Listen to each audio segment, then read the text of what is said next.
શરૂઆત થતાં લીમડા પર ઠેર ઠેર મોર ખીલી ઉઠ્યો। આજના આધુનિક સમયમાં જૂની પરંપરાઓ ભૂલાતી જાય છે ત્યારે લીમડાનું વૃક્ષ ઉગાડવા પ્રેરણા આપીને વૃક્ષારોપણ થતું હોય છે।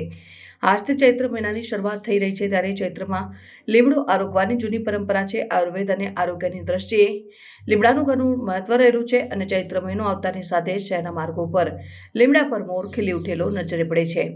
સાથે શહેરોના મુખ્ય માર્ગો પર લીમડાનું મોર એટલે કે એની ફૂલ માંજાનું ઠેર ઠેર વેચાણ થતું જોવા મળે છે। જે વિસ્તારમાં માર્ગ પર બગીચામાં લીમડાના વૃક્ષ હોય ત્યાંથી આરોગ્ય માટે લોકો મોર અને કુણા પાન તોડી ઔષધીય ઉપયોગ કરતા હોય છે।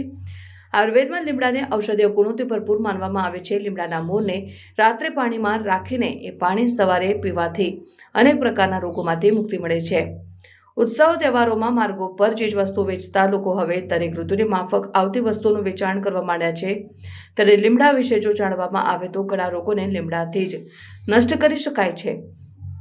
આયુર્વેદિક ડોક્ટરોના જણાવ્યા મુજબ લીમડો સૌથી મોટું ઔષધીય વૃક્ષ છે। તેના કુણા પાંદડા, તેના મૂળ, તેની લીંબોળી કે તેની છાલ મનુષ્યને દરેક પ્રકારના રોગોમાંથી મુક્તિ આપે છે।